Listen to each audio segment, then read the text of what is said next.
Énorme PLS pour les médias occidentaux aujourd'hui, et pas que les médias d'ailleurs, mais bon, je ne vais pas trop en dire ici. Pourquoi? Eh bien, regardez ce qui est paru dans le New York Times aujourd'hui, dans le Figaro et dans d'autres médias mainstream, par exemple français. Allez, je vais vous aider. Poutine a rencontré Prigojine quelques jours après la mutinerie avortée de Wagner. C'est ce que titre le Figaro aujourd'hui.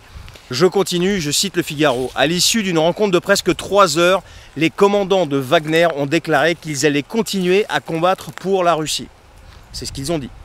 Et je vais vous citer Dmitri Peskov, qui est le porte-parole du président russe. Je cite: le président a donné son appréciation des activités de Wagner sur le front ukrainien, ainsi que son appréciation des événements du 24 juin, donc c'est la date, la fameuse date de la mutinerie là. Il a écouté les explications des commandants de Wagner et leur a proposé des alternatives pour leur travail futur et leur emploi à des fins militaires. Les commandants de Wagner donc ont donné leur version des faits et ils ont souligné qu'ils étaient des soutiens convaincus et des soldats du chef de l'État, commandant en chef, donc Vladimir Poutine, et ont affirmé qu'ils étaient prêts à continuer à combattre pour la patrie. Fin de citation. Non mais les amis, pour ceux qui me suivent, souvenez-vous quand j'ai parlé de Maskirovka le matin même que la nouvelle est tombée là, comme quoi il y avait un soi-disant, je sais pas quoi, une mutinerie ou je sais pas quoi en Russie. À ce moment-là, on me rigolait au nez. Et quand je disais que ce sont des potes, lui et Prigojine, eh bien tous les héros de salon là, ils m'ont aussi sauté dessus à pieds joints en me disant que n'importe quoi, je sais pas quoi, machin, je fais des raccourcis, bon bref. Le pire c'est pas ça, le pire ce sont les médias. Mais les médias c'est un truc de fou.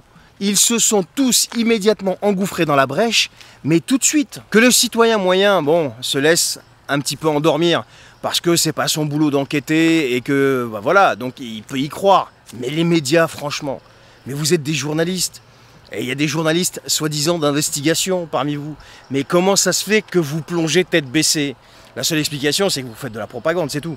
Sauf que là, ça se retourne un petit peu contre vous, les mecs. Et maintenant, il va se passer quoi? Eh ben rien, rien du tout. Chez nous, on va continuer à passer pour des guignols, parce qu'on va continuer à envoyer de plus en plus de matériel.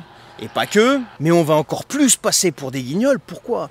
Bah parce que Manu, on a fait encore une belle. Qu'est-ce qu'il a fait? Il a dit à Z, il y a quelque temps, j'ai changé d'avis, c'est bon, pour moi ton pays peut entrer dans l'Alliance.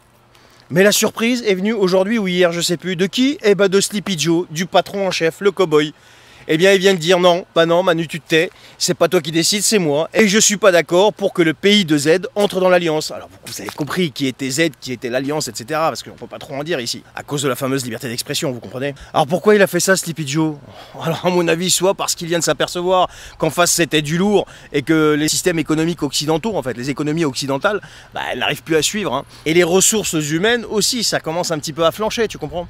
Ou alors c'est juste pour montrer aux yeux du monde entier, et ça je pense que c'est un petit peu, tu vois, c'est typiquement américain, que notre Manu National qui lui joue les guerrieros à l'étranger et qui a du mal à maîtriser des adolescents en colère chez lui qui crament tout, eh bien n'est qu'un sombre incompétent et surtout une belle marionnette. Voilà les amis, donc on prend les mêmes et surtout on ne change rien et on recommence. Ciao.